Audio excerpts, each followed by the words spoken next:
Por la eternidad tú eres fiel, y sobre toda prueba eres rey. Mi esperanza solo en ti pondré, nada se compara a tu poder,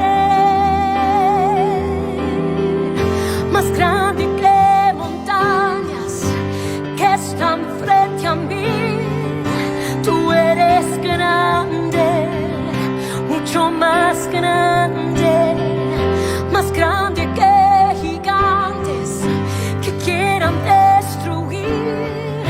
Oh, tú eres grande, mucho más grande que montañas que están frente a mí. Tú eres grande, mucho más grande que gigantes que quieran destruir. Tú eres grande, mucho más grande. Tú eres grande, Dios, nada se compara a tu poder.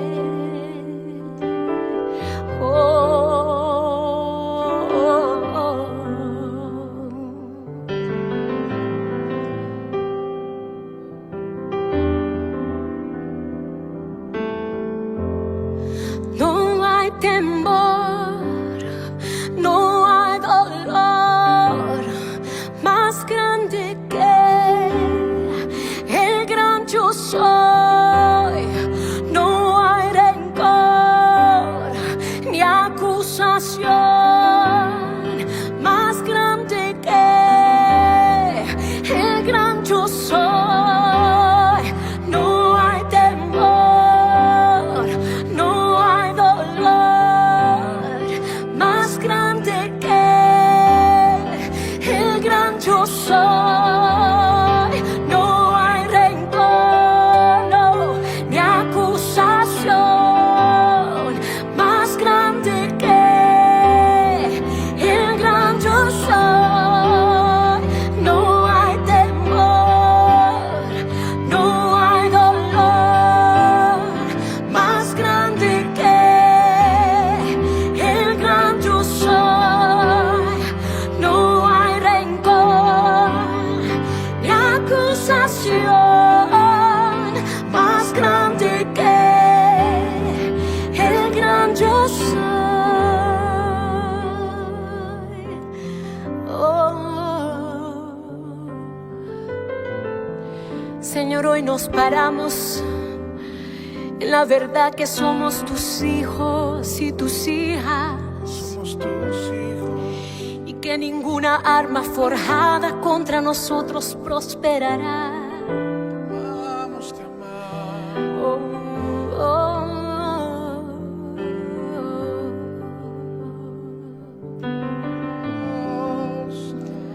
yo lo declaro. Más grande que montañas que están frente a mí, tú eres grande, mucho más grande que gigantes que quieran destruir. Tú eres grande, Dios, más grande que montañas que están frente a mí. Tú eres grande, mucho más grande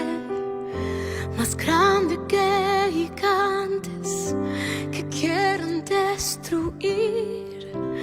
Tú eres grande, mucho más grande. Gracias, Señor.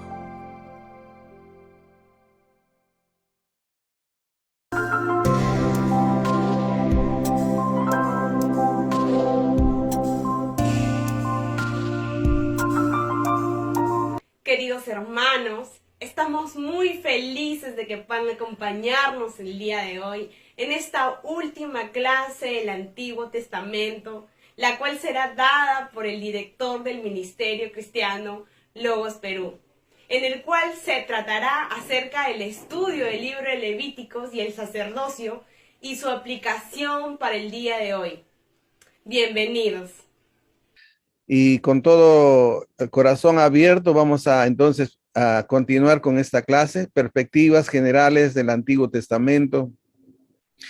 Y es una clase de actualización ministerial, es por eso que no se está siguiendo fielmente el libro porque usted el libro lo está desarrollando, sino estamos profundizando temas que realmente son muy importantes para nuestra vida ministerial. Entonces ya ustedes saben los materiales de estudio, el PPT, todos los de Ascrit con el pastor José Mozo, los de Logos y otros que son invitados con la misionera Emperatriz. Los videos, las grabaciones están en Ministerio Cristiano Logos Perú. Entre por favor y ponga seguir para que cada vez que se ponga uno inmediatamente le notifique. Así que en esa parte todos tenemos la oportunidad. Las modalidades de este curso, alumno libre, puede asistir libremente a todo el curso y puede obtener PPT gratis y no tiene la carga de hacer tareas. Pero si usted quiere una certificación, tiene que leer los dos libros y desarrollar todos los cuestionarios. Es el requisito para que usted tenga una certificación. Vamos a entrar entonces a estudiar este precioso libro de Deuteronomio. El libro de Deuteronomio también se le llama el libro de instrucción. Y vaya, sí que es un buen libro de instrucción, que no solamente es para el tiempo de la segunda generación que entró a Canaán, sino es un libro de instrucción para nosotros en el día de hoy. En el libro de Deuteronomio, Moisés habla de 3 tiempos. Habla del pasado, del presente y del futuro. Hace recordar el pasado, por eso dice repaso de la historia. Recuerden que esta segunda generación va a ingresar a la tierra prometida. Están en el monte de Moab. Moisés no puede ingresar, solamente Josué y Caleb y la nueva generación. Entonces Moisés va a dar un repaso de toda la historia en ese primer momento y finaliza con un llamado a la obediencia. En la segunda parte se dedica a exponer la ley de Dios, recordarles toda la ley de Dios actualizada, los 10 mandamientos, y la palabra que otra vez se repite es obediencia al Señor. Las leyes, no a la idolatría, hay que comer puros, hay que perdonar, hay las fiestas, y todo eso va repasando lo que ya nosotros hemos visto en Levítico. Y finalmente habla que ese pacto del pasado es pacto también para el presente de ese entonces, y habla de la renovación del pacto, da las instrucciones, las instrucciones de cómo ese pacto se puede hacer realidad en una nueva generación. Y luego terminamos con el cambio de liderazgo, ¿no? El cántico de Moisés, bendición de Moisés, muerte de Moisés y Josué va a tomar el lugar de Moisés. Dentro de la cronología ya hemos visto después de 430 años en Egipto, que es el libro de Éxodo. Entonces hemos visto el libro de Levíticos, que ese año donde Faraón y Moisés estaban dialogando para dejar libre a la nación. Entonces llegan al monte de Sinaí y ahí se establece el libro de Levíticos, todo el sistema sacerdotal. Luego vemos en los 40 años del desierto donde está Número, y el libro de Deuteronomio abarca todo lo que es el libro de Levíticos y todo el libro de Números. Eso es lo que abarca este libro de Deuteronomio. La palabra Deuteronomio proviene de la versión griega y significa segunda ley o repetición de la ley. El libro consigue mayormente en los discursos de Moisés dirigido al pueblo en la fértil llanura de Moab. Están a punto de entrar a la tierra prometida y ahí en el monte de Moab es donde va a dar estos 3 discursos Moisés. Israel estaba a punto de cruzar el río Jordán y comenzar la conquista de Canaán, y Moisés estaba por acabar su carrera. El propósito de este libro de Deuteronomio, ¿no? Primero, era conocer la obra de Dios preparándola para la conquista. Una vez más, Moisés les va a narrar todo lo que pasó con sus padres, con los antepasados. Va a recordar todo el pasado y va a mencionar aún los errores del pasado. ¿Para qué? Para preparar a esta nueva generación. Debía conocer y recordar cómo Dios había liberado al pueblo, cómo Dios había hecho milagros en la tierra prometida, cómo Dios había obrado en todo el peregrinaje. Tenían que recordar y debían conocer las obras maravillosas que Dios ha hecho en medio de ese pueblo, del tabernáculo y todo eso. Un segundo propósito es que conocieran la ley de Dios. La nueva generación necesitaba conocer el contenido de la ley, esa ley divina que fue dado directamente por Dios, y no solamente escuchar, sino entender lo que Dios exigía para la conquista, los requisitos para los reyes futuros, para los profetas, las bendiciones que trae la obediencia y las maldiciones que trae la desobediencia. Luego, tiene otro propósito. El propósito es aplicar la ley de Dios. Necesitamos ser exhortados a aplicar la ley de Dios. Y esta tarde vamos a ver también cómo es que nosotros estamos llamados a aplicar esta ley y cómo nos beneficia aplicar esta ley. Moisés les anima repitiendo 34 veces la frase: entrad y poseed la tierra. Moisés va a liberar al pueblo. La meta era entrar a la tierra prometida que Dios les había prometido. Y ahora él está con esta segunda generación justo para entrar. Y entonces en todos los discursos Moisés va animando, dice: entren a la tierra, y 35 veces Jehová tu Dios te ha entregado la tierra. Jehová tu Dios te ha entregado la tierra, preparando el corazón, preparando la mente de toda esta generación. Su contexto cronológico y geográfico. ¿Cuándo se producen estos discursos? Transcurre en 2 meses de tiempo el libro de Deuteronomio. Inicia como el Deuteronomio 1:3 lo dice, en el mes 11. Luego de los discursos de Moisés, él muere y es endechado por 30 días más, Deuteronomio 34:8. Y finalmente, el libro de Josué explica que cruzaron el Jordán en el mes primero, ¿no? El mes 11 y el mes primero, duración de transcurso 2 meses. ¿Dónde estaba Moisés? Una vez más, en la llanura de Moab, al este del río de Jordán. El tema central de Deuteronomio, 3 discursos de Moisés a la nueva generación antes de entrar a la tierra prometida. Los textos claves son lo que Dios requiere del pueblo, advertencia por la desobediencia, y las palabras claves son oye. 50 veces se repite la palabra oye Israel. Las siguientes palabras: haz, guarda, cuida, 177 veces. Y el famoso Shemach es importante. Oye Israel, Jehová nuestro Dios uno es. Y constantemente va a repetir esta palabra en este libro de Deuteronomio. Lo que Dios exige.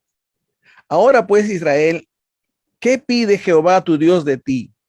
Sino que temas a Jehová tu Dios, que andes en todos sus caminos y que lo ames y sirvas a Jehová tu Dios con todo tu corazón y con toda tu alma, que guardes los mandamientos de Jehová y sus estatutos que yo te prescribo hoy para que tengas prosperidad. Palabra clave: ¿quieres ser prosperado? Haz todas estas cosas. Qué diferente es el pensamiento cuando uno mira la Biblia y se escucha a estos expositores positivistas, donde quieren que la palabra de Dios se cumpla, la palabra de Dios se cumpla, exige el cumplimiento de Dios, pero no ven una condición. En cambio, en este libro de Deuteronomio nos va a enfatizar claramente las condiciones.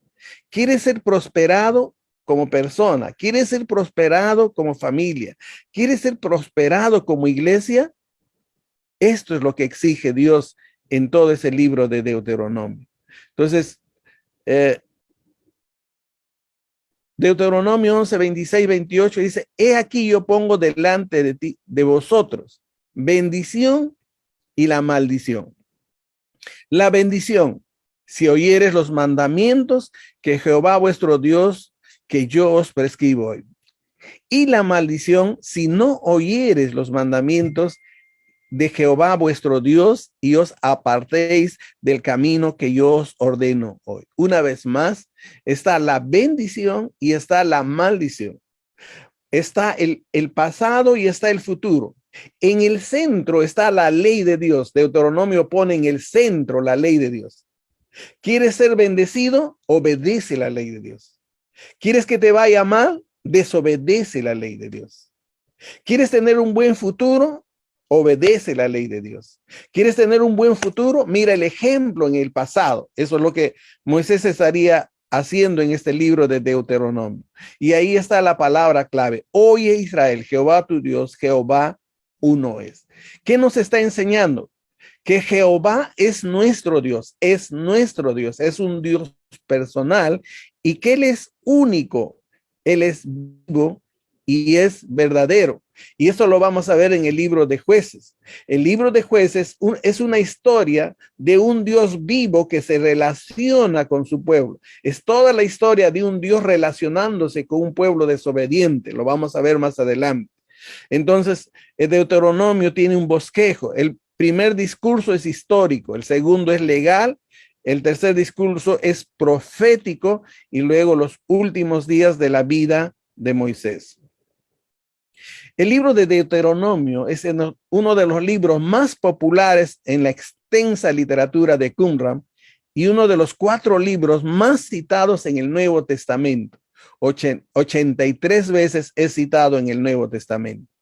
Respecto a este impacto de este libro en el Nuevo Testamento, dice Basiliadis: no existe otro libro más importante para la comprensión del Nuevo Testamento y de la misión cristiana, el libro de Deuteronomio. Varios biblistas contemporáneos coinciden con la afirmación que el libro de Deuteronomio se presenta como el centro de la teología bíblica. Una teología del Antiguo Testamento deberá tener su centro en Deuteronomio, porque es ahí donde aparece concentrado 2 elementos básicos de la teología del Antiguo Testamento. Quiero que entiendan bien lo que está diciendo este gran escritor. Dice que el libro de Deuteronomio es muy importante para entender el Nuevo Testamento. Y claro que sí. Cuando a Jesús le dijeron, Señor, ¿cuáles son los 10 mandamientos? Él va a usar el Shema, amarás a tu Dios y amarás a tu prójimo, y de eso depende todo, ¿verdad? Y no solamente vamos a nosotros entender que el libro de Deuteronomio es un libro que nos ayuda a entender el Nuevo Testamento, sino también para entender la teología bíblica, muy importante. Es por eso que yo les dije que no voy a correr, quise correr un poco la clase, pero vamos a detenernos a meditar paso por paso y vamos a entender claramente lo que estamos diciendo, ¿verdad? El libro está compuesto de 5 secciones que forman la siguiente estructura. Y quisiera que ustedes como ministros, como ministras, entiendan. Todo escritor escribe con una intencionalidad, no escribe por escribir. Aquí está el bosquejo, la estructura del mismo libro, miren. A, prólogo, pasado y presente del pueblo, del capítulo 1 al 4. B, una sección B, ¿no? Es una sección parenética donde hay las demandas de las generaciones de hoy, del capítulo 5 al 11. Y en el corazón, en el medio de todo el libro, está la ley del pacto, del 12 al 26. Y luego una vez más vuelve con las demandas para la generación del mañana y termina con el futuro del pueblo. Una vez más. Habla del pasado, las demandas que Dios da a la generación presente, las demandas que da a la generación futura, centrado en la ley, centrado en ese libro de Levítico, ¿no? Y posteriormente hay unas palabras proféticas para el futuro. A los que obedecen, le pasa esto. A los que desobedecen, le pasa esto. El papel del capítulo 1 al 4 es recapitular la historia de la generación pasada y confrontar a la actual con un nuevo inicio. Es decir, Moisés les menciona todo lo que ha pasado desde que han salido desde Egipto y cómo han estado en el desierto, todas las experiencias de acierto, todas las experiencias de desobediencia, todas las experiencias de murmuración, les está mencionando como una lección para enfrentar este presente, para hacer mejor este presente, para entrar a la tierra prometida sin cometer esos errores del pasado. Estos capítulos forman el prólogo del libro y junto con la sección del capítulo 5 al 11, donde están las demandas, responde a la pregunta: ¿cómo se relaciona lo viejo con lo nuevo? ¿Cómo se relaciona el pasado con este presente? La primera sección recuerda el fallo de esta pasada generación. ¿Cómo fallaron esta nueva generación? Y la segunda presenta el desafío de no fallar como fallaron en el pasado. La sección del 5 al 11 empieza con la teofanía del Sinaí, miren, del Sinaí. Sigue con el decálogo. Y ambos son elementos decisivos en el pacto establecido con el pueblo. El Sinaí y los 10 mandamientos, importantísimos. Así, antes de presentar el código legal desde el 12 al 26 a esta nueva generación, se le hace hincapié del pacto que Dios hizo, el pacto que Dios hizo con Abraham, con Isaac, con Jacob, con Moisés mismo. Este evento del pasado ahora se coloca en una sección introductoria para marcar entre 2 versículos donde aparece el término hoy. Todo lo que fue en el ayer ahora pertenece a hoy. La promesa que Abraham recibió, que Isaac recibió, que Jacob recibió, es ahora presente. No solamente es del pasado, es ahora también. Asimismo, vamos a ver que al principio y al final de esta sección se encuentran dos pasajes casi paralelos, los cuales insisten en que la enseñanza de la fe, escuchen bien esto, pertenece al hogar y es obligación de los padres. Hay un fuerte énfasis aquí en el libro de Deuteronomio, que la enseñanza no pertenece a la iglesia, no pertenece al seminario, pertenece al hogar, y la obligación de enseñar está en los padres, no está en los levitas. Lo vamos a seguir mirando. Dice: oh Israel, Jehová nuestro Dios, Jehová uno es, y amarás a Jehová tu Dios con todo tu corazón, de toda tu alma y con todas tus fuerzas. Y estas palabras que yo te mando hoy estarán sobre tu corazón. Miren esto. Y la repetirás a tus hijos. No dice lo repetirán los levitas, dice y las repetirás a tus hijos, padres. Padres, hablarás de ellas cuando estás en tu casa, andando en el camino, y al acostarte y al levantarte. Padres, la atarás como una señal en tu mano y estarán como frontales en tus ojos. Padres, y las escribirás en los postes de tu casa y en tus puertas. La demanda de la enseñanza de la fe, según este libro de Deuteronomio, está en el hogar. Es responsabilidad de los padres, ¿no? La enseñanza de la fe pertenece al hogar y es obligación de los padres. Quisiera que todos nosotros como ministros, como ministras, reflexionemos en la profundidad de esta enseñanza. Muchos confían que la enseñanza está en manos de los profesores de la escuela dominical. Otros confían que la enseñanza teológica está en manos del seminario.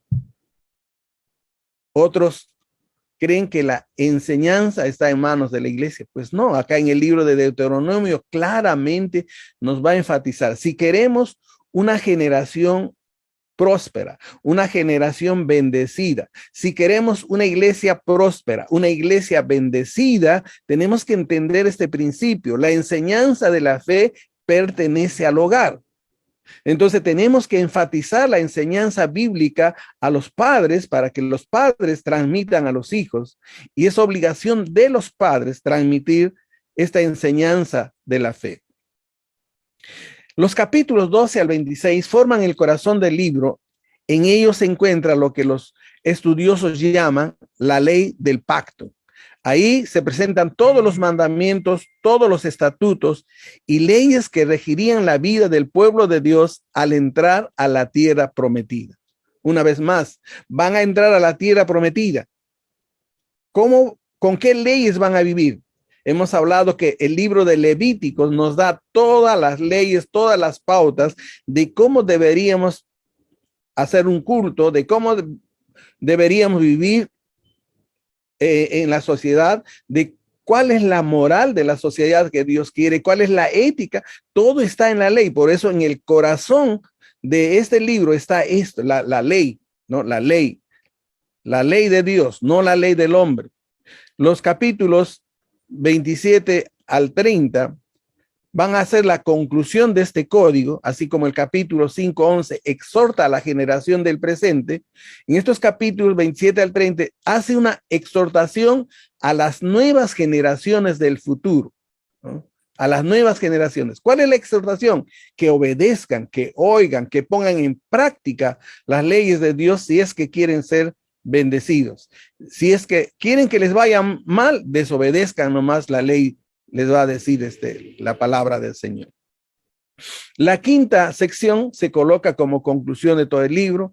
El capítulo 31 describe las últimas acciones realizadas por Moisés. Termina su sermón y lo coloca por escrito, comisiona a Josué, deposita la ley junto al arca y establece la práctica de la lectura de la ley. La lectura de la ley.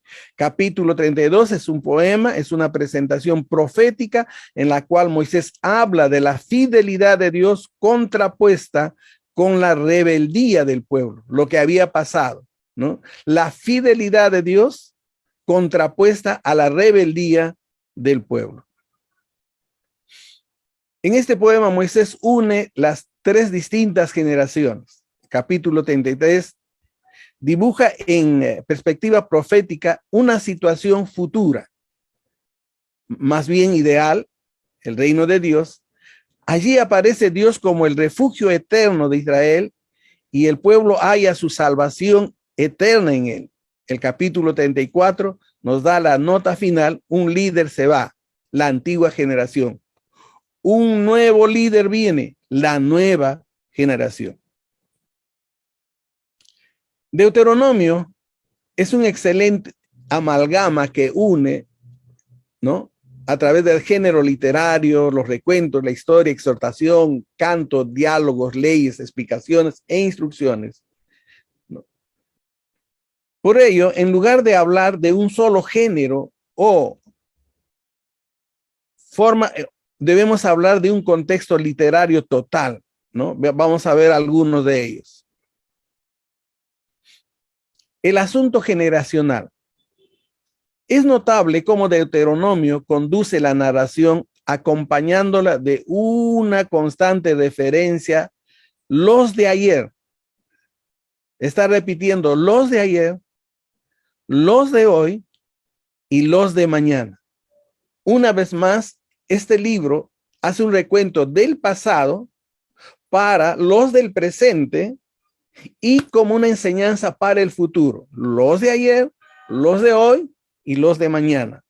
Y todo está centrado: tus padres, tú y tus hijos. Tus padres, tú y tus hijos. Miren, no dicen los sacerdotes, los levitas, dice tus padres, tú y tus hijos. Tus padres que salieron de Egipto, tú que estás por entrar a la tierra prometida, y los hijos que vas a tener en la tierra prometida. Cuando tienen el PowerPoint van a leer todos esos textos para sustentar lo que les estoy diciendo. El libro de Deuteronomio nos habla, ¿no?, de una actitud diferente de las generaciones. En la generación de ayer no hizo la voluntad del Señor. Es decir, todos los que salieron de Egipto hasta que llegaron a Moab no hicieron la voluntad del Señor. La generación presente está puesta a prueba ahora, viendo la desobediencia de sus padres. Ahora están aquí para obedecer o desobedecer, pero para ello Moisés les recuerda toda la ley, les recuerda el pasado, les recuerda la ley y les presenta también el futuro. Ahora, miren esto, pastores, misioneros, la generación del mañana depende de las enseñanzas de hoy. La generación de mañana depende de las generaciones de hoy. Voy a parafrasear. El futuro del nieto de nuestro pastor Marilú depende de las enseñanzas que le da hoy. Bien podría ser infieles, desobedientes, o bien serán fieles o obedientes. ¿De qué depende? De la enseñanza de la ley de Dios hoy. ¿Usted está añorando una iglesia obediente? ¿Una iglesia fiel? Depende de la enseñanza que usted le da hoy. Hoy. El hoy va a determinar el mañana. ¿Usted está añorando tener una iglesia bien establecida en el futuro? Ahora, usted tiene que enseñar al padre y a la madre para que ese padre y esa madre puedan enseñar a sus hijos en su casa, puedan generar la fe en su casa, pueden complementar en la escuela dominical, pueden complementar en el colegio cristiano, pueden complementar en un seminario. Escuchen, complementar, pero la base de la fe está en la casa. La responsabilidad mayor la tienen los padres.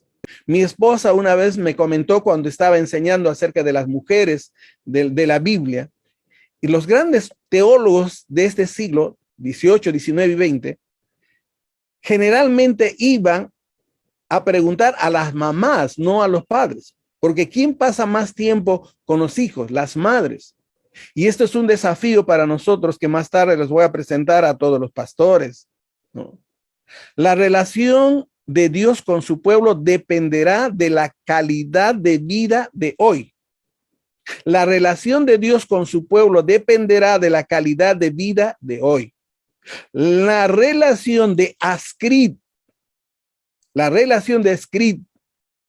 dependerá de los líderes de hoy. Lo que el Señor espera es obediencia y fidelidad. La calidad de vida de la generación futura, según Deuteronomio, dependerá en gran medida de la vida de la generación presente, del hoy.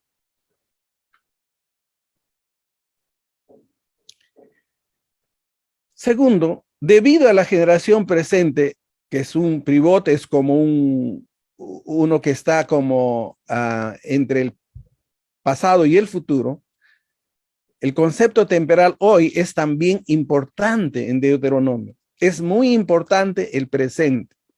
Así, cada nueva generación es confrontada con el querigma del Deuteronomio. Se hace partícipe contemporánea de la palabra de Dios y sus demandas. Nadie se puede escapar. Así como ese pueblo que va a entrar a la tierra de Canaán no se escapa de los discursos de Moisés, igual hoy nosotros no podemos escaparnos. Se aplica para el presente de hoy y también con los mismos principios. Por ejemplo, si estamos hablando de la denominación, yo quiero conocer el pasado de la denominación, quiero aprender del pasado de la denominación para hoy, para yo ahora ser más fiel, más obediente, para tener más aciertos, y va a depender de la vida de hoy, de la enseñanza de hoy, para construir un futuro bendecido, un futuro próspero. El mensaje de Deuteronomio captura con el concepto de hoy a cada nueva generación del pueblo de Dios, no importa en qué momento histórico se encuentre. Junto a esto es importante descubrir el constante tirar del pasado y del futuro hacia el presente. Hay un constante tirar del pasado al presente. Deuteronomio 8:1 es un ejemplo de ello. Hay otros versículos más ahí. Dice, cumple fielmente todos los mandamientos que hoy te mando para que vivas, te multipliques y tomes posesión de la tierra que el Señor juró a tus antepasados. Dios dio promesa a Abraham. Esas promesas de Abraham son también para nosotros hoy. ¿Quieres que esas promesas se hagan realidad? Entonces dice, cumple fielmente todos los mandamientos que te mando para que vivas, para que te multipliques y tomes posesión de las promesas del Señor en este tiempo, y también para que puedas construir un buen futuro para el mañana, ¿verdad?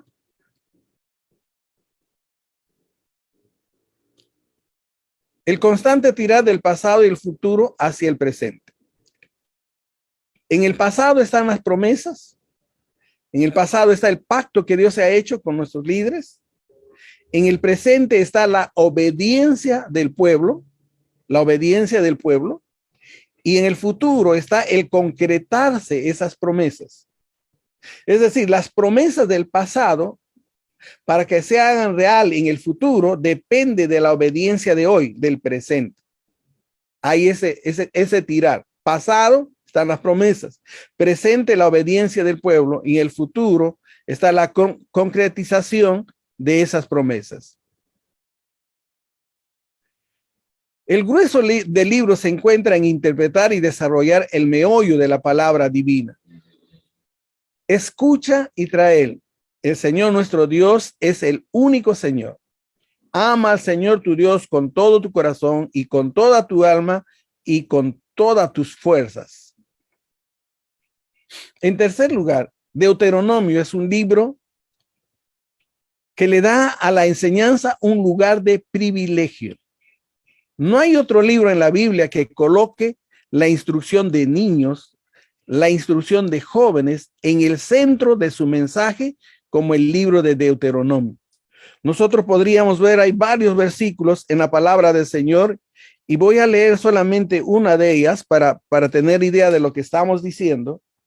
Dice, por tanto, guárdate y guarda tu alma con diligencia para que no te olvides de las cosas que tus ojos han visto, ni se aparten de tu corazón todos los días de tu vida. Antes bien, las enseñarás a tus hijos y a los hijos de tus hijos.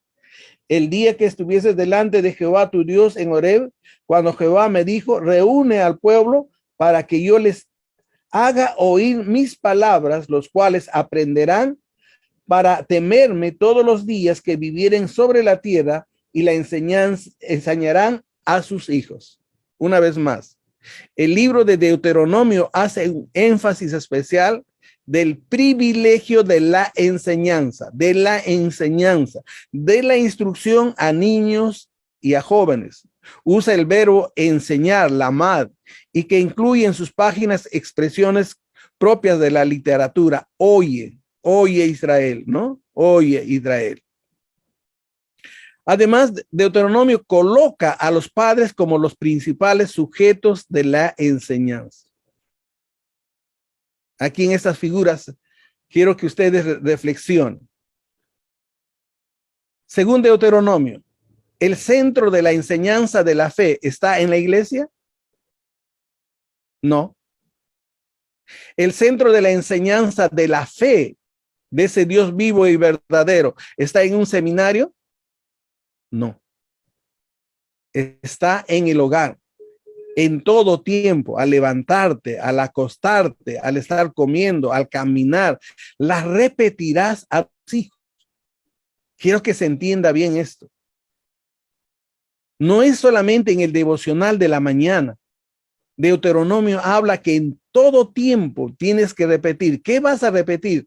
Lo que tú has oído de mí, dice Moisés, lo que yo les he dicho, lo que les he hablado acerca de la ley de Dios, de amar a Dios con todo tu corazón y amar a tu prójimo, las repetirás a tus hijos todo momento, al levantarte, al acostarte, al comer, en todo momento las repetirás. Por eso estoy diciendo que Deuteronomio coloca a los padres como los principales sujetos de la enseñanza. En cuarto lugar, es importante considerar la importancia cuantitativa y cualitativa que Deuteronomio le da a los mandamientos o a las leyes. Ellos son el contenido esencial de la instrucción y la obediencia de cada miembro del pueblo. Escúchenme. Importantísimo para un crecimiento numérico, los mandamientos y la ley de Dios. Importantísimo para un crecimiento de calidad, los mandamientos y la ley de Dios. Por eso mencionaba en el libro de Levíticos que Israel fue separado de todas las naciones. Israel recibió las leyes, recibió todos los mandatos directamente de Dios para vivir de acuerdo a esas leyes. Nosotros, el pueblo de Dios de hoy, el real sacerdocio, la nación santa, pertenecemos al reino de Dios y tenemos que entender, si queremos crecer de una manera próspera numéricamente, tenemos que poner en el centro los mandamientos y la ley de Dios. Si queremos crecer, queremos madurar, tenemos que poner en el centro los mandamientos que Dios dice. Por ejemplo, si yo quiero establecer ancianos, que lo haga de acuerdo a los mandatos de Dios. Si yo quiero establecer un ministerio o una iglesia, ¿cómo debo levantar una iglesia? De acuerdo a la palabra de Dios, de acuerdo a los mandatos de Dios, ¿verdad? Sin embargo, se debe considerar que Deuteronomio utiliza el concepto de la ley, la Torá, que son sinónimos, para referirse al cuerpo de estatutos. No es un conjunto legal dirigido a la élite judicial. Escúcheme bien. Les dice, mira, nueva generación, no tienen que tener una legislatura de sus líderes. No tiene que haber otra legislatura de los levitas, no. Ustedes tienen que regirse de la ley y los mandatos que yo he dado. Y de igual manera, esas normas, esos mandamientos que eran para el pueblo de Dios, deben ser usados hoy en todos los niveles de la sociedad. Deuteronomio busca de manera insistente partir del núcleo básico de la sociedad. ¿Cuál es el núcleo básico de una sociedad? Si quiero tener un buen país, ¿cuál es el núcleo básico? El núcleo esencial, el hogar. Desde ese núcleo, cada miembro de la nación deberá ser instruido. Desde el hogar debe comenzar a ser instruido, invitado a someterse a los preceptos. Y de esa manera, la palabra de la Torá íntegra en sí misma será para instrucción y las normas de vida de los israelitas y de nosotros. En efecto, Deuteronomio surgió como un libro que tomó la palabra de Dios, esa Torá hablada a la antigua generación con sus viejas tradiciones, y la actualizó para beneficio de un nuevo pueblo, de una nueva generación. Por ello fue necesario. ¿Qué hizo Moisés? Recapituló, recortó, explicó lo que había en el pasado, lo que estaba ocurriendo aquí y ahora, y lo que esperaba el pueblo en el futuro. Es más, pasado, presente y futuro. Y todos nosotros podemos estar de acuerdo porque todos los mandatos de Dios se resumen en dos. Amarás al Señor tu Dios con todo tu corazón, con toda tu mente, con todas las fuerzas de tu corazón. Y amarás a tu prójimo como a ti mismo. Ahí está Levíticos, ahí está Deuteronomio, ahí está Éxodo y ahí están las palabras de nuestro gran maestro.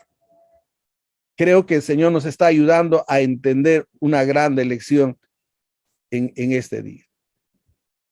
Lecciones prácticas que vamos a encontrar en este libro. Las promesas son condicionales. Recuerde bien eso. Las promesas son condicionales. Las promesas de Dios no se tienen que cumplir bajo mi capricho. Las promesas de Dios no se van a cumplir solamente porque confiesas. Las promesas de Dios no se van a cumplir solamente porque tú decretas. En el libro de Deuteronomio lo vemos claramente. Para evitar cometer los errores del pasado, hay que conocer el pasado. No podemos ignorar. No podemos ignorar el pasado. Los jóvenes, ministros jóvenes que están aquí, no menosprecien el pasado. El pasado nos tiene que enseñar mucho. El pasado es sabiduría. El pasado son canas de muchos hombres y mujeres que han bregado, que han estado en la brecha, que quizás hayan fallado, quizás se hayan equivocado, pero todo eso nos enseña.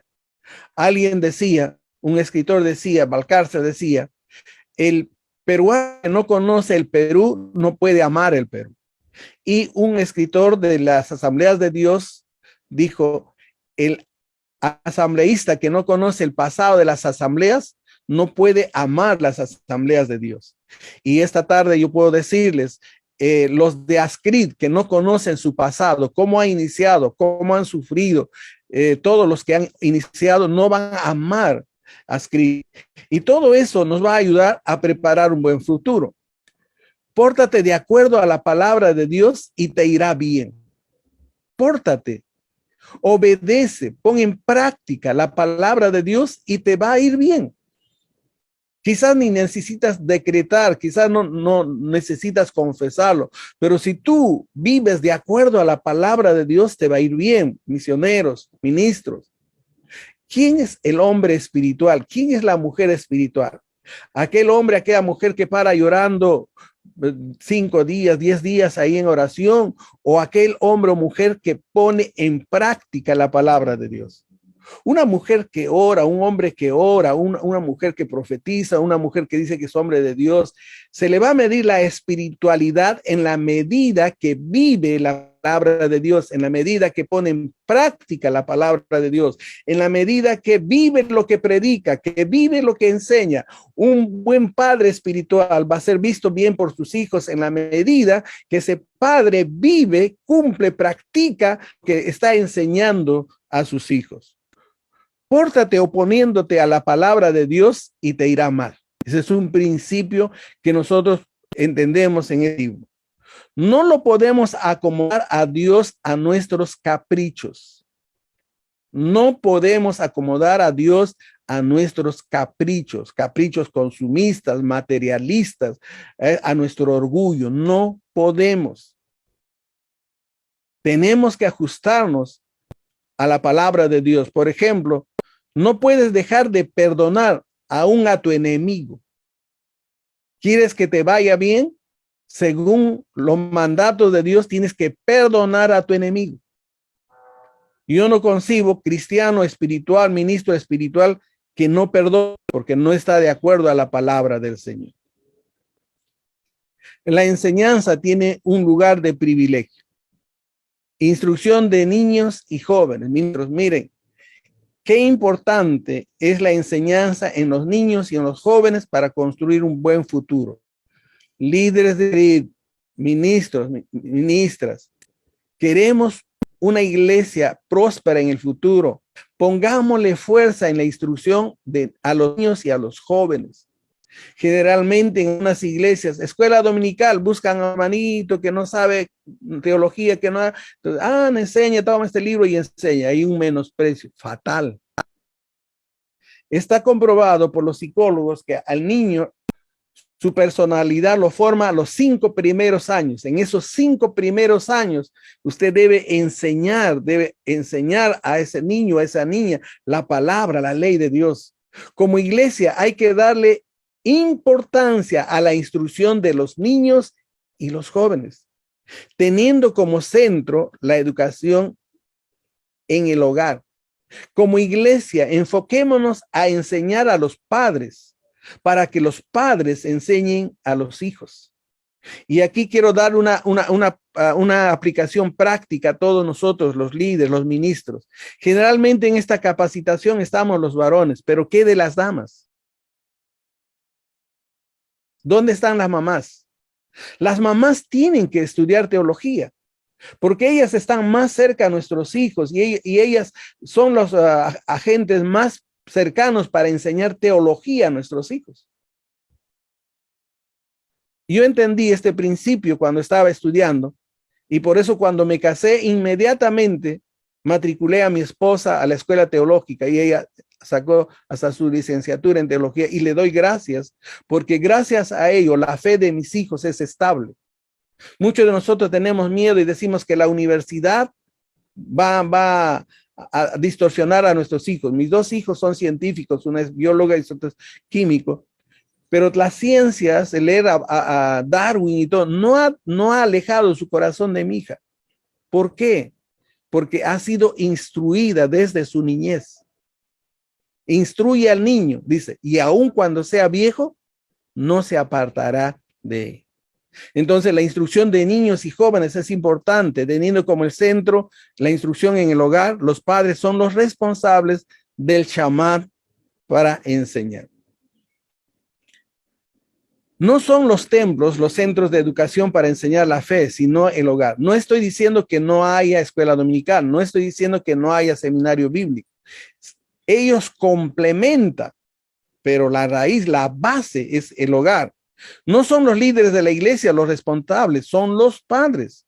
La enseñanza no es lo secundario, sino es lo principal. La herencia mejor para los hijos es la enseñanza. Educación intergeneracional en el hogar es la bendición más grande. Aquí hay otro principio que entendí en la reunión de COICOM, la reunión de misiones a nivel mundial. Tiene que ser una iglesia intergeneracional, como en el hogar es intergeneracional. Yo no tengo que separar niños, jóvenes, adultos y aislarlos para todos los días de su vida. Tienen que unirse, tiene que ser intergeneracional, así como en el hogar debe haber momentos de donde están el papá, la mamá, los hijos adorando a Dios, escuchando la palabra de Dios, pastores, intergeneracional. La ética cristiana depende de la ley de Jehová y no de las normas humanas. La ley de la ética no es las leyes jurídicas, es la ley de Dios. Ese es el Shemach. Ahora vamos a pasar a los libros de Jueces. Como les dije, está bien ligado. El libro de Deuteronomio está bien ligado al libro de los jueces. Deuteronomio es un libro, es un sermón de Moisés antes de que entren a la tierra prometida. El libro de jueces es la narración en la tierra prometida. Ya Josué hizo entrar a la tierra prometida, repartió la tierra a las 12 tribus y ahora, por eso le llaman libro deuteronomístico, libro deuteronomístico. Lo describen como un libro deuteronomístico. ¿Por qué? Por la influencia de las enseñanzas de Deuteronomio en la interpretación de los acontecimientos. ¿Por qué? Para interpretar y entender correctamente el libro tenemos que recordar la historia. Si usted no entiende Deuteronomio, no va a poder entender lo que está pasando en el libro de Jueces. El libro de Jueces relata la historia de los hijos de Israel desde cuando se asentaron en la tierra de Canaán después de la muerte de Josué hasta el nacimiento de Samuel. Jueces es desde la muerte de Josué hasta el nacimiento de Samuel. Aparte de la corta narrativa del libro de Ruth, no hay otro libro que nos proporciona la historia de ese tiempo. El libro de Jueces es importante porque solamente ese libro nos aporta la historia de ese tiempo, desde la muerte de Josué hasta Samuel. Solo Ruth, que es un pequeño libro que también está en medio. En el libro de Jueces no hay estudios filosóficos acerca de Dios. No son relatos abstractos, ficticios. Son historias que aparecen como ejemplos de cómo Dios se relaciona con hombres, con héroes, con hombres y mujeres, con tribus, con naciones. Es la historia de una relación de un Dios con un pueblo. Dios ayudando a personas, juzgando personas, sanando personas, interviniendo en la vida entera de las personas, determinando lo que va a suceder a las tribus, determinando lo que va a suceder en la nación de Israel. Son historias producto de una relación de Dios con los hombres, así como Débora, Gedeón, Sansón, ¿verdad? ¿Por qué estudiar el libro de los jueces? Jueces es un libro sobre héroes, 12 hombres y mujeres que libraron a Israel de sus opresores. Estos jueces no eran perfectos. Hubo entre ellos un asesino. Hubo un hombre sexualmente promiscuo. Una persona que quebrantó todas las leyes de la hospitalidad. Estaban sujetos a falla también como cada uno de nosotros. Sin embargo, en el libro de Jueces vamos a ver que Dios usa estas personas. Este hombre que asesinó, este hombre promiscuo, esta mujer con fallas, fueron usadas por Dios. Estas cosas, dice 1 Corintios 10:11, sucedieron como ejemplo y fueron escritos como enseñanza para nosotros en el Nuevo Testamento, para quienes han llegado el fin de los siglos, para nosotros en el presente y para nuestros hijos en el futuro y para nuestros nietos también en el futuro. Se trata de una obra histórica que sirve de puente para enlazar las épocas de Moisés y Josué y de David y Salomón. No debe entenderse que relata la vida de personas que se ocupan de asuntos legales o judiciales, no. Se comprende mejor el título del libro usando las palabras de Jueces 2:16. ¿Qué dice Jueces 2:16? Y Jehová levantó jueces que los librasen de la mano de los que les despojaban. La función judicial de estos salvadores o libertadores que Dios enviaba era secundaria. Lo primordial consistía en librar a Israel de sus enemigos. El término juez no se aplica a ninguno de estos personajes del libro, aunque hicieron la función de juzgar, pero no. Jueces, la palabra jueces normalmente es un verbo que significa acaudillar, libertar, ¿no? Un caudillo. Hubo 12 en total, sin contar a Elí y a Samuel. No eran jueces nacionales, eran locales, es decir, se levantaba para su tribu, no para las 12 tribus. Gedeón se levantó para una tribu, no para las 12 tribus. Y cada uno de ellos se levantaron para su propia tribu, ¿no? A veces algunas partes de Israel estaban en guerra, mientras otros no. La posición de juez no era hereditaria. Algunos jueces fueron contemporáneos del mismo tiempo. Los jueces procedían de todos los extractos de la sociedad, pero tenían en común dos cosas. Uno, eran escogidos por Dios. Dos, eran dirigidos por el Espíritu de Dios, así como Sansón fue elegido y dirigido, ¿cierto? No hicieron milagros, pero sus victorias acreditaban que eran guiados por Dios. Tenían defectos morales, pero aún así fueron usados por Dios. No debemos juzgarlo por sus hechos a la luz del Nuevo Testamento. Vivían en una época oscura. Varios aparecen en el libro de Hebreos capítulo 11 como héroes de la fe. Es en la época más triste y oscura que surgen estos jueces. No había paz, no había seguridad, mucha pobreza, mucha escasez de recursos. Los pueblos enemigos los despojaban de sus posesiones. Más de una vez pensarían que iban a ser ya aniquilados. Era un momento muy difícil. Ahora vamos a ver los 6 aspectos que caracterizan este libro de los jueces. Registra los sucesos de la historia turbulenta de Israel entre la conquista de Palestina y el comienzo de la monarquía. Subraya 3 verdades sencillas pero profundas.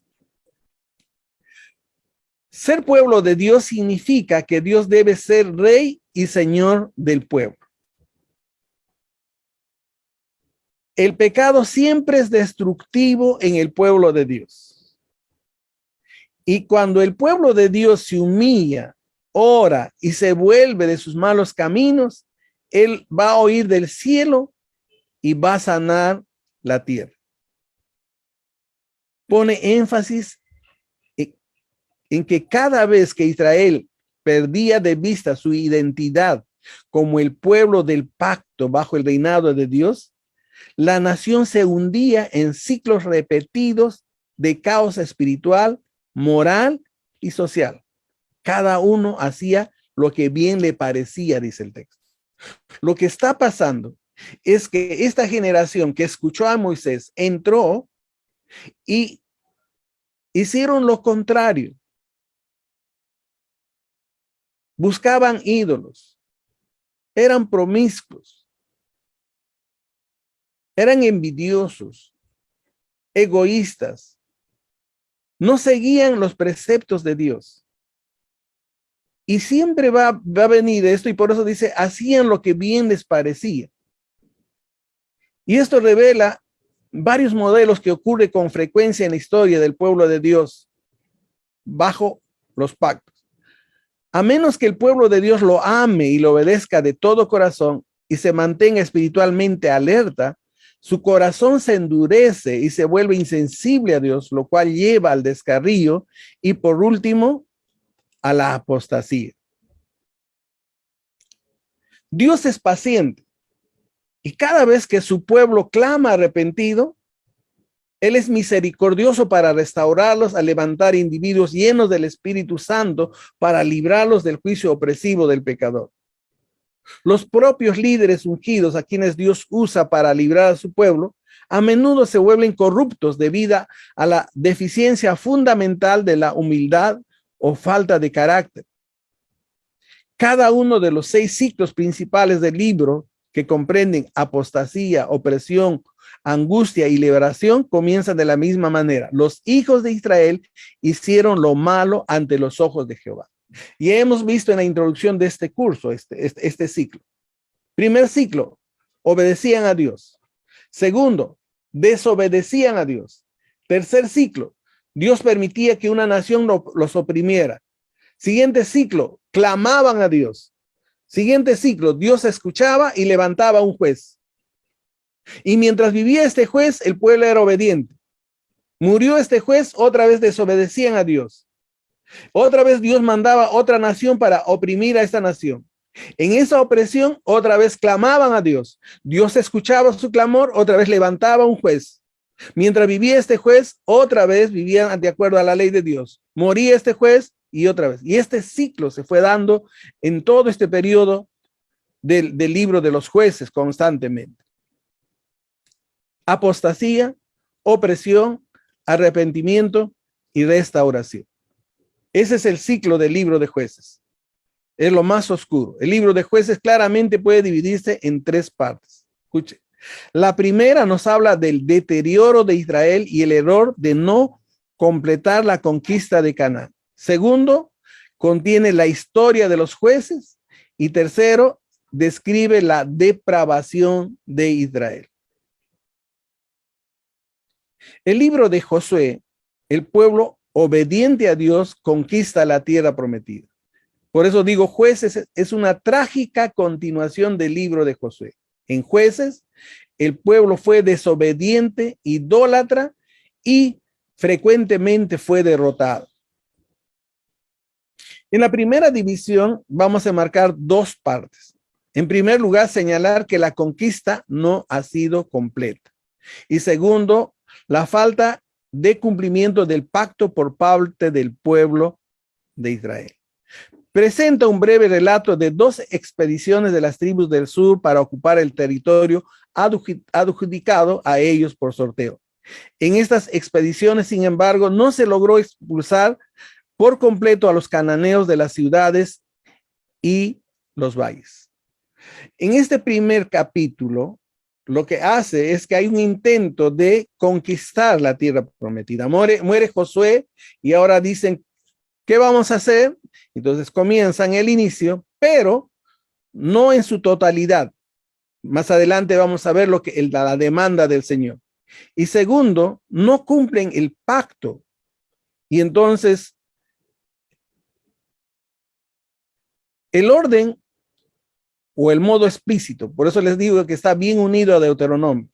Antes que la nación de Israel entrara a la tierra prometida, Dios había dado instrucciones estrictas en cuanto a lo que debían hacer con los pueblos que habitaban ahí.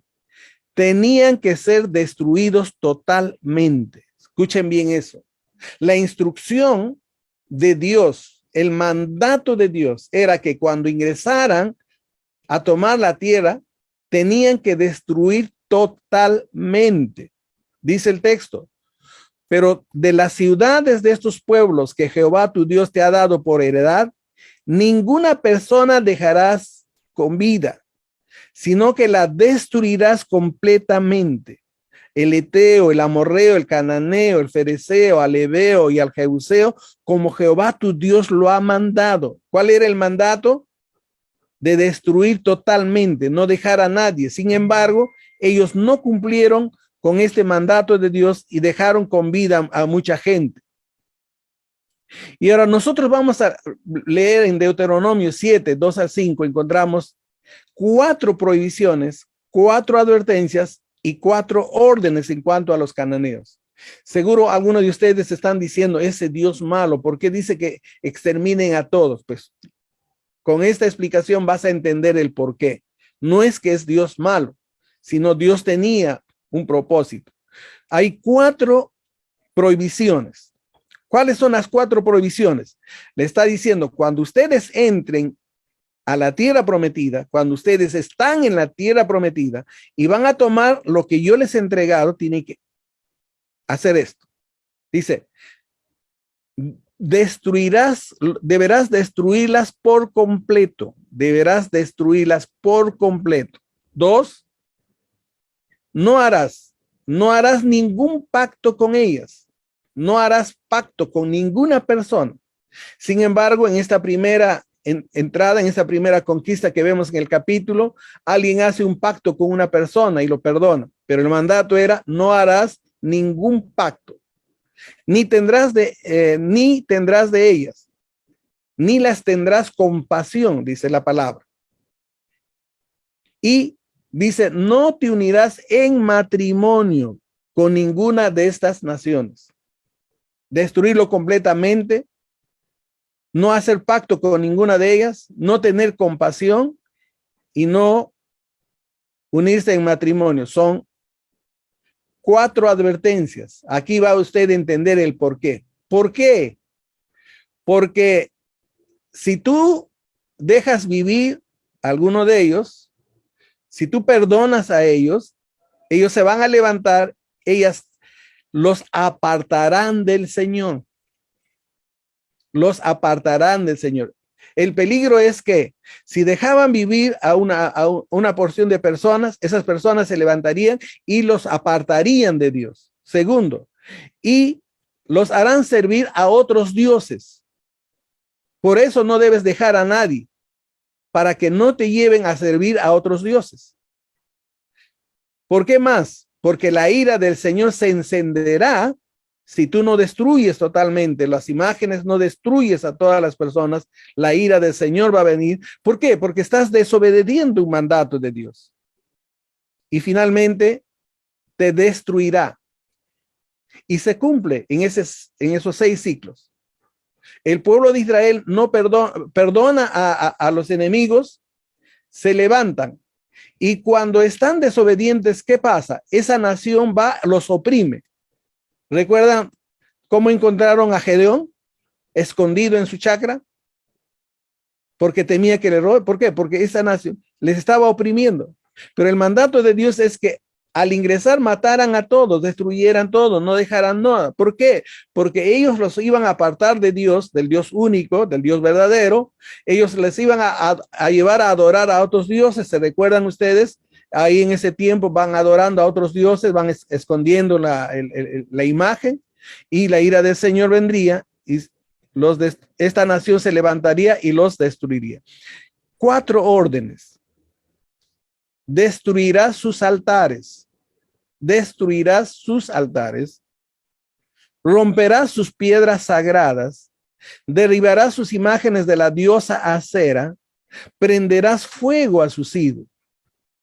El Señor repitió esta orden después que los israelitas cruzaron el Jordán para entrar a la tierra prometida. Entonces, si nos estamos dando cuenta, ¿por qué el fracaso en este tiempo de los jueces? ¿Por qué el pueblo de Dios fracasó en este tiempo de los jueces?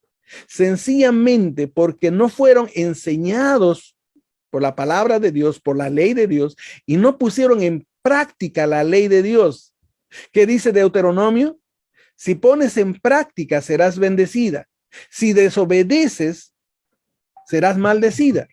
Y aquí en el libro de Jueces estamos viendo claramente, el pueblo de Dios desobedece el pacto y viene el juicio de Dios, viene la maldición de Dios, ¿no?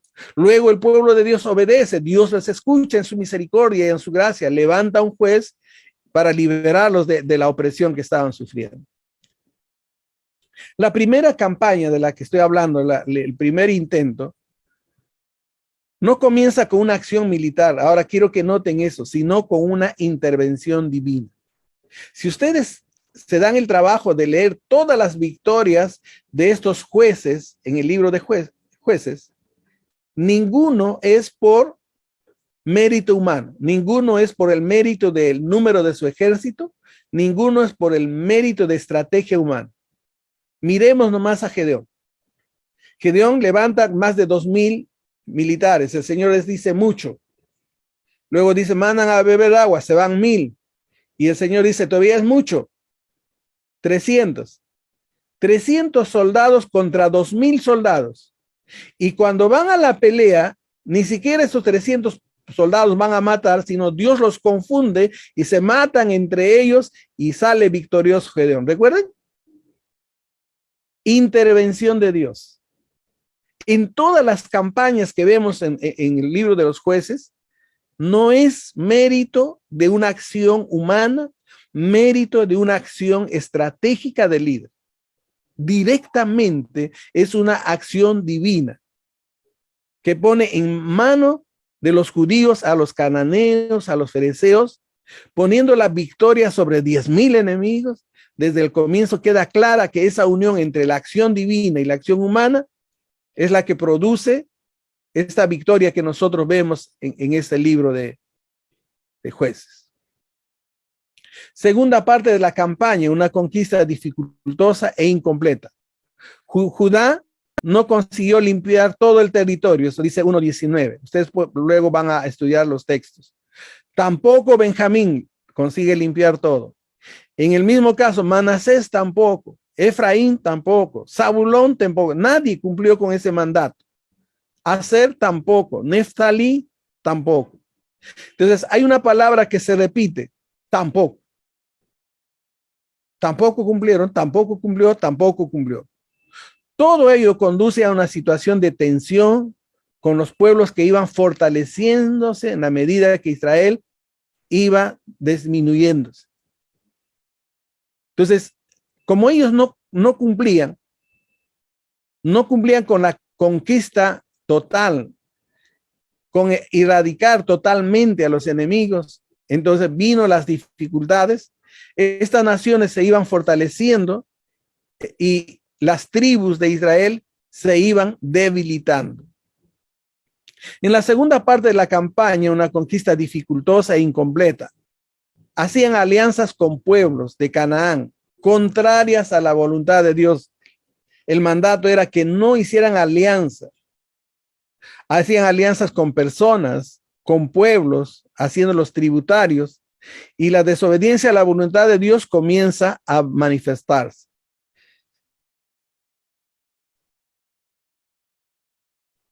Ahora, a través de las palabras del ángel en el capítulo 2, 1, verso 1 al 3, entonces vamos a entender claramente cuál era la condición de del pueblo de Israel.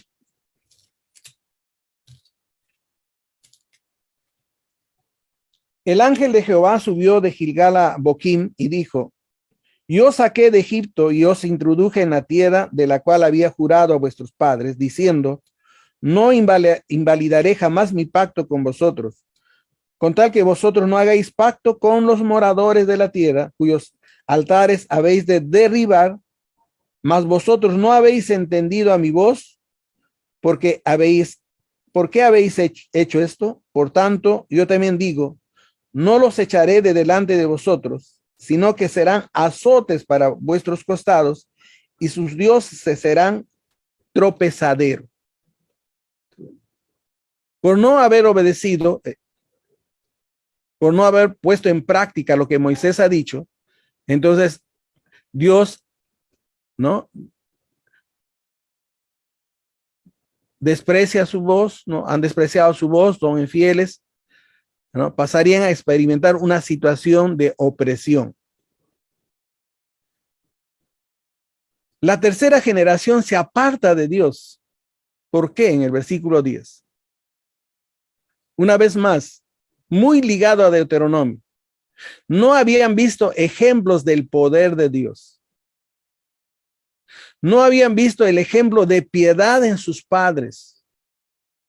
No habían sido instruidos como las generaciones anteriores en la palabra de Dios. Recuerden, la palabra clave en Deuteronomio es enseñanza, es instrucción.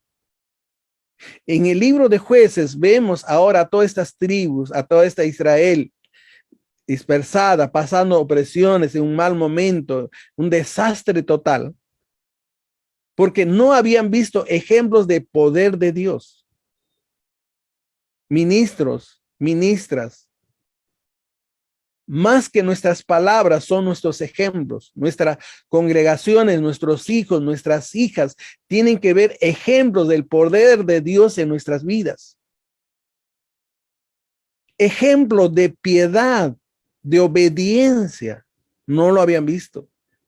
Y no habían sido enseñados en la ley, no habían sido enseñados con los preceptos. Por eso esta tercera generación se apartó.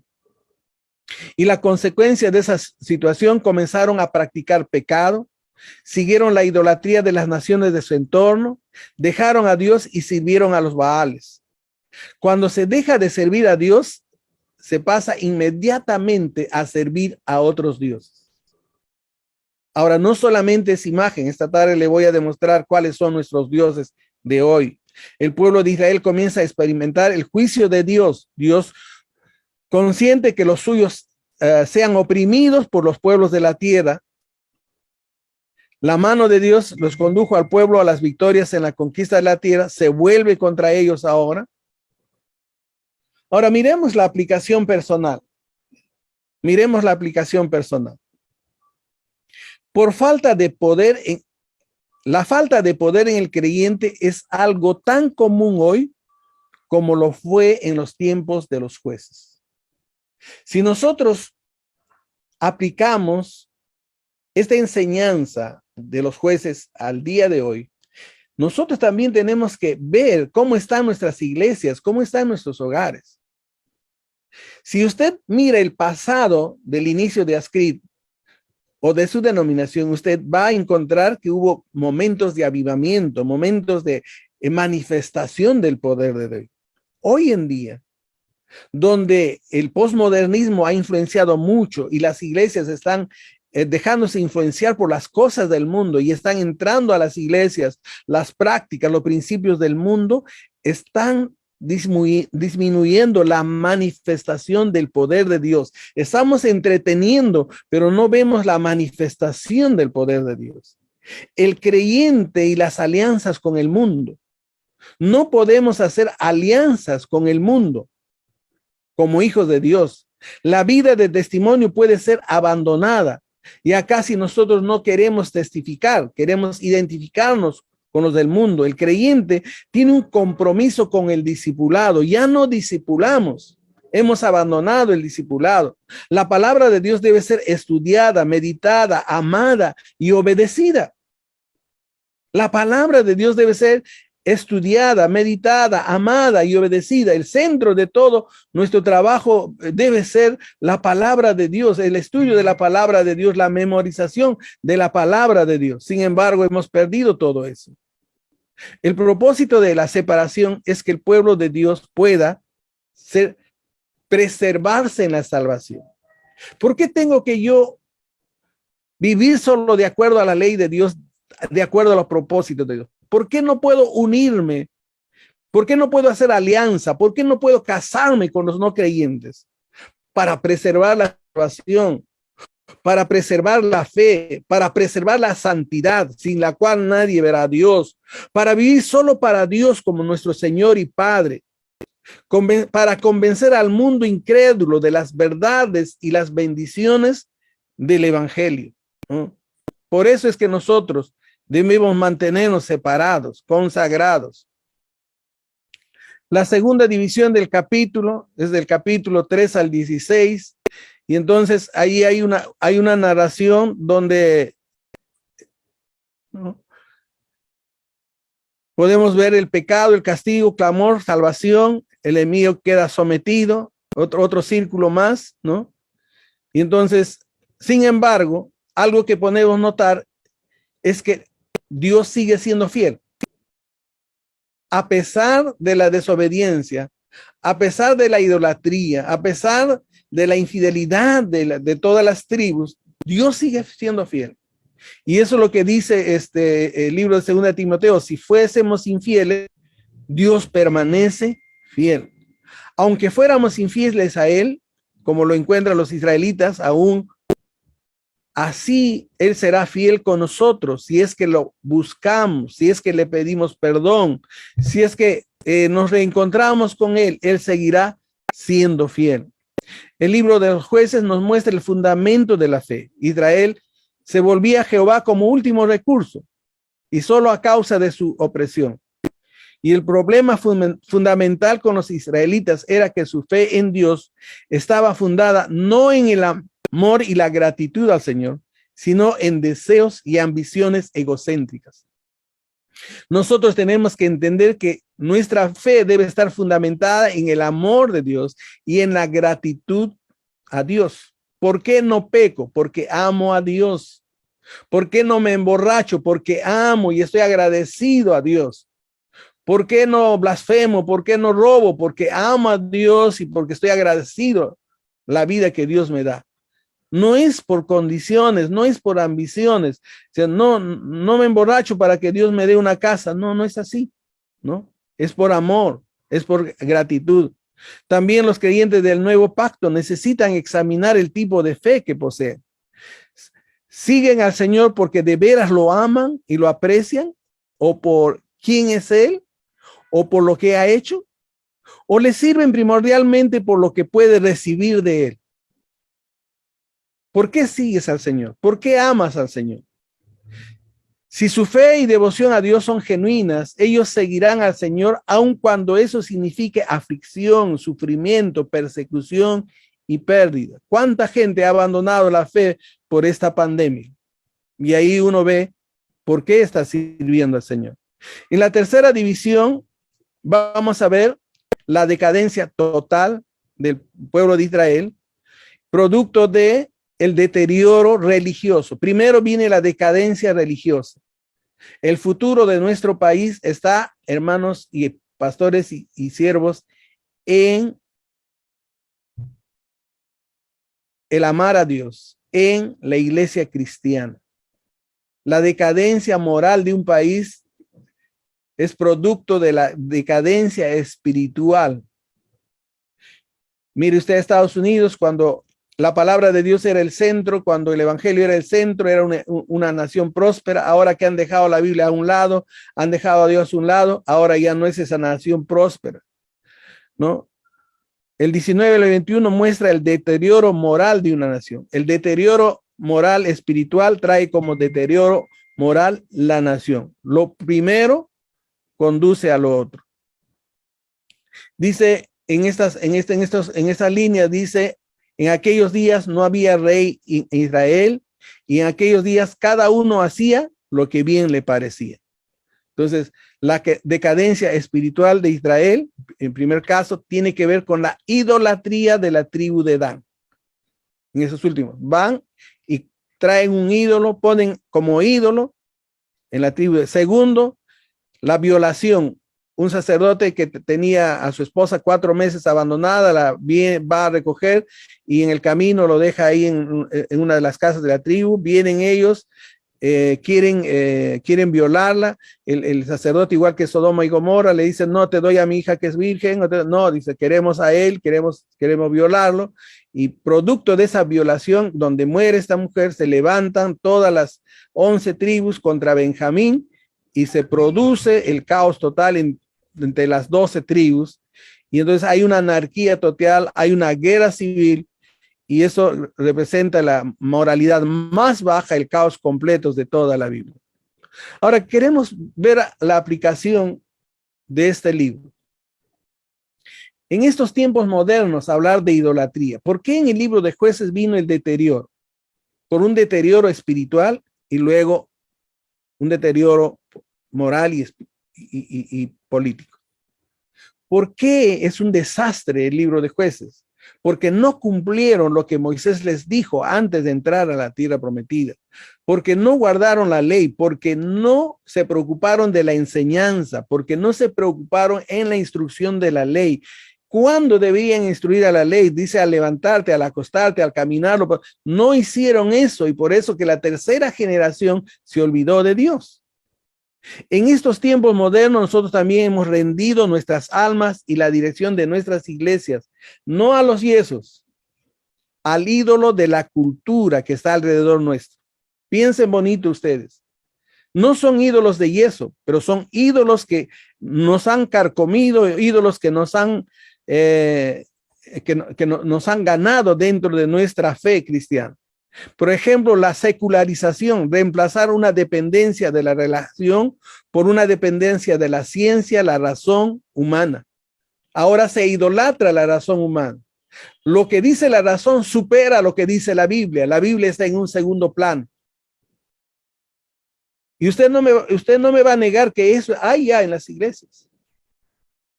Uno razona y lo que la razón dice supera a lo que dice la revelación. Ya no dependemos de la revelación, ahora dependemos de la ciencia y la razón. Esa es la secularización. Ese es el ídolo de la secularización. El otro ídolo que tenemos es el dualismo. Es una perspectiva sobre la vida que divide la vida en 2 esferas distintas, la esfera secular y la esfera espiritual, que también está introducido como un ídolo en nuestras vidas. Usted peca, dice: no, esa es mi carne, mi espíritu está puro. Dualismo, ¿verdad? Lo divide en 2. Usted, por ejemplo, dice: ha cometido adulterio. No, esa es su carne, eso no es su espíritu. No, tal cosa no existe en la Biblia. Pero también hemos hecho un dualismo fatal. Esto es de Dios, esto es espiritual y esto no es espiritual. Por ejemplo, ser pastor es súper espiritual. Ser campesino es secular. ¿Eso dice la Biblia? No dice la Biblia eso. Dice que si yo trabajo, debo trabajar como para Dios. Entonces, eso es espiritual. Si yo estudio, debo estudiar como para Dios. Es espiritual. Si yo voy a cocinar como para Dios. Todo es espiritual porque si lo hacemos como para Dios y de acuerdo a los mandatos y preceptos de Dios. No hay esa dicotomía, pero nosotros lo hemos introducido en nuestras vidas, lo hemos introducido en nuestra iglesia, en nuestros cultos. El pluralismo se refiere a la gran diversidad que existe en la sociedad, diversidad de todo tipo, diversidad de valores, creencias, religiones y culturas. Han escuchado decir, todos los caminos conducen a Dios. Ese es el ídolo del pluralismo, ¿no? No hay verdad absoluta, cada uno tiene su verdad. Ese es un ídolo que se ha introducido en la iglesia de hoy. El consumismo, ¿no? Se refiere a la filosofía o sistema que fomenta el deseo de adquirir cosas. El hermano está de hambre y usted está adquiriendo una televisión, no es capaz de compartir. Tus hijos están sin estudiar, pero quieres tener televisión, no quieres darle instrucción a tus hijos. El consumismo nos consume, ¿no? Esos centros comerciales. Ese es el centro de los ídolos. Usted va por una aguja, pero por toda la propaganda que ve, usted sale comprando y endeudándose, ¿verdad? El consumismo. Muchas iglesias evangélicas han acomodado el evangelio a las necesidades de la cultura. Los cultos ahora satisfacen la necesidad, no están de acuerdo al mandato de Dios, no están de acuerdo a los preceptos de Dios. Ya no hay adoración a Dios, ahora hay que entretener a los miembros de la iglesia, ¿verdad? El relativismo en la iglesia. El posmodernismo cree que toda verdad es relativa, que no hay una verdad absoluta. Muchos cristianos han empezado a cuestionar las convicciones más básicas del cristianismo. Ya ahora, por ejemplo, ya no se cree en leer la Biblia, estudiar la Biblia, ya no se cree en memorizar la Biblia, ya no se cree en el matrimonio. Todo se ha hecho relativo. Y ese es el ídolo que ha invadido nuestras iglesias en el día de hoy, ¿no? En cuanto al ministerio, hay un ministerio asalariado, ¿no? Se mueven por interés buscando el lugar donde hay mayor beneficio. El afán de lucro les conduce a enseñar a que los creyentes desean oír en lugar de exponer la palabra de Dios, ¿no? Están satisfaciendo solamente al oyente. El verdadero siervo vive dependiendo de Dios.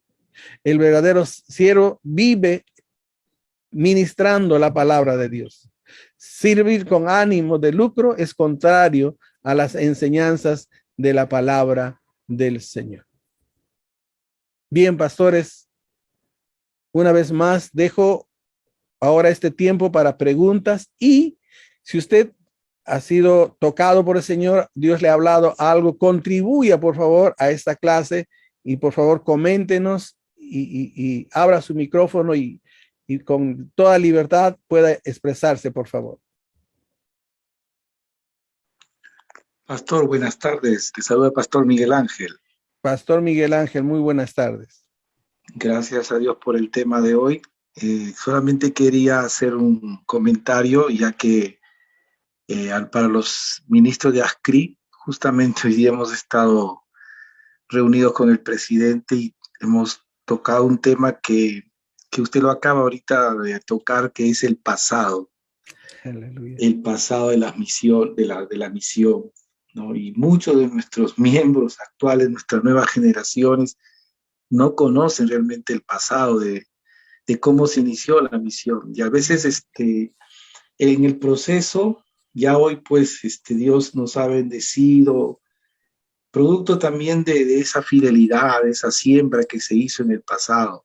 Entonces a veces el no conocer el pasado nos trae a juzgar equivocadamente lo que ahora los ojos de los que recién empiezan miran, pues, ¿no? De estar tal vez en algunas congregaciones con cierta solvencia, con ciertas cosas materiales que se utilizan para poder hacer la obra del Señor. Y hemos conversado con el presidente y Dios mediante vamos a compartir, ¿no? El pasado con las nuevas generaciones que tenemos en ASCRI. Eso quería comentarle, gracias por lo que ha tocado, porque eso nos confirma de que realmente es necesario que nuestras nuevas generaciones conozcan el pasado de nuestra misión. Que Dios le bendiga, pastor, gracias. Pastor, muchas gracias. Y eso me alegra porque eso me hace sentir bien porque hemos dado en el clavo, por decir, estamos en el mismo sentir del espíritu. Como dice al principio, quise correr con la clase, pero a medida que iba preparando la clase, venía todo esto a mi corazón y gracias a Dios es confirmado. Y de verdad, a todos nosotros, no podemos construir un buen futuro sin el pasado. Yo mismo experimento esto en mi misión. Los jóvenes se levantan y se olvidan del pasado. Ese es un pensamiento comunista. No podemos. Si usted llega a una casa construida con buenas divisiones, con buen lucimiento, pero usted tiene que saber cómo se construyó esa casa, sobre qué está fundamentada esa casa. Muchos hombres, muchas mujeres han derramado su sangre para la construcción de una denominación, para la constitución de una denominación, para estar como estamos nosotros. Si hoy estoy aquí, por ejemplo, transmitiéndole todo eso, es fruto del trabajo y el sufrimiento de muchos que han estado en el pasado. En el pasado han acertado, en el pasado también se han equivocado. Y aún de esas equivocaciones yo voy a aprender para no cometer los mismos errores. En un momento de mi vida, mirando a Samuel, yo entendí ese principio. Entonces, cuando mis líderes abusaban conmigo, hacían todo conmigo, yo escribía en un papel nomás y decía esto: cuando yo sea pastor y comience a discipular, no voy a mandar lavar mi ropa, no voy a abusar para que haga mis cosas. No. Y cuando yo llegué a ser pastor, juntamente con mi esposa y ministramos varias iglesias, no cometimos ese error. Aprendí del pasado. Pero también he aprendido de los aciertos de estos grandes hombres de Dios. Me gustaba escucharles, me gustaba qué han pasado, cómo han dormido en bancas, han dormido en el campo, cómo eso ha enriquecido. Si ustedes me ven a mí accesible y si yo les digo todo lo que tengo es para ustedes, el PPT, es porque todo eso me ha enseñado y de eso he aprendido, ¿no? La enseñanza, pastores, es muy importante. Hay que enseñar. Gracias, pastor, y bendecido a todos los de ASCRI. ¿Alguien más quiere contribuir con nosotros? Por favor, con toda libertad. Son pastores, son ministros. Yo sé que tienen ahí. Pastor Romer, con toda libertad. Aló, pastor, buenas tardes, Dios le bendiga. Dios le bendiga. Alex Cruz le saluda. Pastor, tengo más que todo, mientras estaba usted hablando, pude ver como una llave, ¿no? De cómo, una llave, yo pienso, en el ámbito espiritual y también cómo Dios se manifieste, ¿no? Cuando usted dijo, de que el hombre trabajaba de la mano con Dios. Y no pude ver y percibir, ¿no? De que la manera de que Dios trabaje así o sea, mejor dicho, la parte del ser humano, del hombre es la obediencia, la parte de Dios es ejecutar su promesa en una persona así, ¿no? Bueno, percibí eso, ¿no? Y yo creo que eso es importante en la vida de cada uno de los que servimos al Señor y de los que somos sus hijos, ¿no? Si queremos ver actuar a Dios, el papel principal es, y lo que tenemos que hacer nosotros, poner de nuestra parte la obediencia, nada más. Lo demás Dios se encarga de hacerlo. Exacto, pastor, gracias, muy buena. La llave de la bendición es la obediencia. Bien resumido. Eso es verdad. Gloria a Dios. Amado pastor, muy buenas tardes, Dios le bendiga. Buenas. Contribuya, Sí, por favor, pastor, con toda libertad. muy interesante la enseñanza del día de hoy. Gloria a Dios. El Antiguo Testamento muy pocas veces se le está dando mucha importancia en este tiempo, ¿no? Y es muy bueno, ¿no? Lo que está enseñando usted, que todo esto, todas estas enseñanzas vienen basadas, pues, el fundamento, lo principal es la obediencia a Dios, ¿no? No puede hacerse nada si no hay obediencia primeramente a Dios, ¿no? A todo lo que Él ha mandado, a sus promesas, ¿no? Hacer lo correcto, lo que está dentro de lo que Dios dejó fundamentado ya en su palabra, ¿no? Cada uno de nosotros. O sea, no vamos a obtener bendición si antes no nos acercamos directamente a Dios, ¿no? Es importante esta enseñanza, he aprendido bastante. Le agradezco en el amor de Cristo que Dios lo siga usando en su ministerio, mi amado pastor.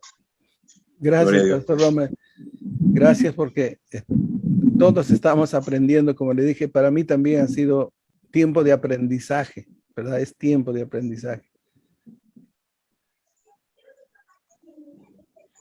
¿Alguien más quiere compartirnos algo, por favor? Dios le bendiga, buenas tardes, Dios le bendiga. Bendiciones, pastor. Quería compartir un versículo de la palabra de Dios que está en Deuteronomio 28:1.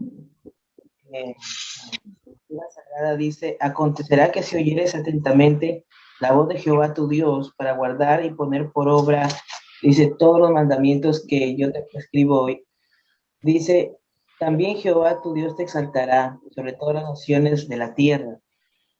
Algo que escuchaba, pastor, era sobre el asunto de las promesas, ¿no?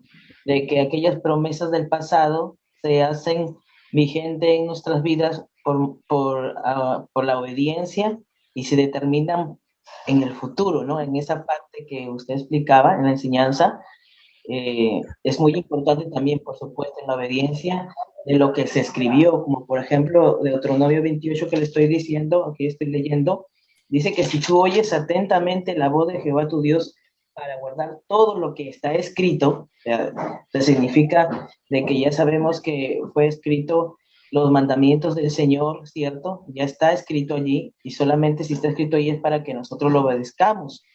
Y dice aquí que vamos a ser bendecidos por causa de que lo que ya está escrito, ¿no? Y es igual para nosotros en estos tiempos. La promesa de Dios, tendríamos que actuar como dice su palabra, como obediencia a su palabra, ¿no? Amén, pastor. Excelente, pastor. Eso es lo que se decía. Muchos de nosotros lo leemos, pero creemos que ese es solamente para el pueblo de Israel. Pero Moisés lo trajo para su presente y nosotros también ahora lo traemos para nosotros. Esta palabra es para nosotros.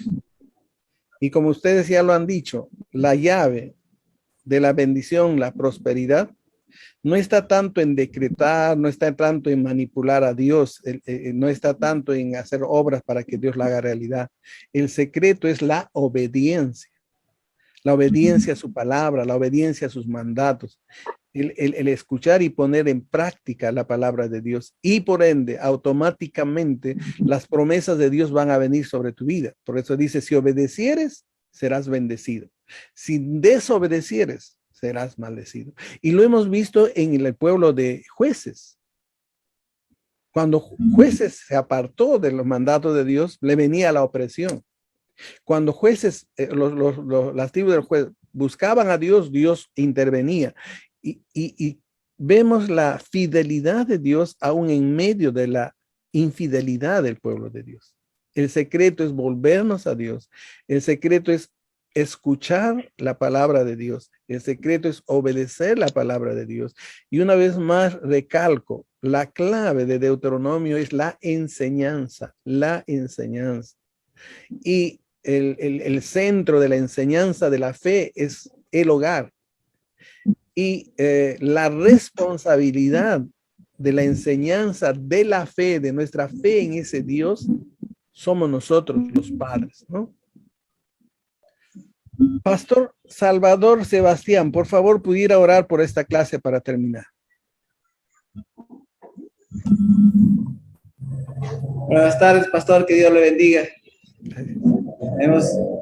Está muy maravillosa la enseñanza, gracias a Dios, que cada día vamos aprendiendo por la misericordia de Dios. Estoy muy agradecido y estaremos orando por usted para que el Señor lo siga bendiciendo. Muy bien, vamos a orar entonces. Padre, en el nombre de Jesucristo, Señor, te damos gracias, Señor, por la enseñanza, Señor amado. Gracias porque eres bueno, Señor del cielo, Padre. Que tu gracia y tu misericordia nos siga guiando siempre y dando para poder conocer más y así poner en práctica y enseñar a tu pueblo, Padre. Señor, gracias por la enseñanza, Padre. Señor, lleva a tu pueblo a descansar, Señor, amado a tus siervos, Señor, Padre, por cada uno, Señor, te ruego, Padre. Gracias por la enseñanza, quede grabada en vuestra memoria, Señor. Amén y amén, Señor Jesús. Gracias, mi Señor. Si has llegado hasta acá, déjame felicitarte. Hoy tratamos acerca de la última clase del Antiguo Testamento, pero la serie de todas estas clases las vas a poder ver en la página de Facebook del Ministerio Cristiano Logos Perú. Así que si te perdiste alguna clase, no pudiste ser partícipe, yo te animo a ir y revisar con todo gusto las clases que te perdiste. Gracias por acompañarnos y esperamos de que esta clase haya sido de edificación para tu vida. Hasta pronto.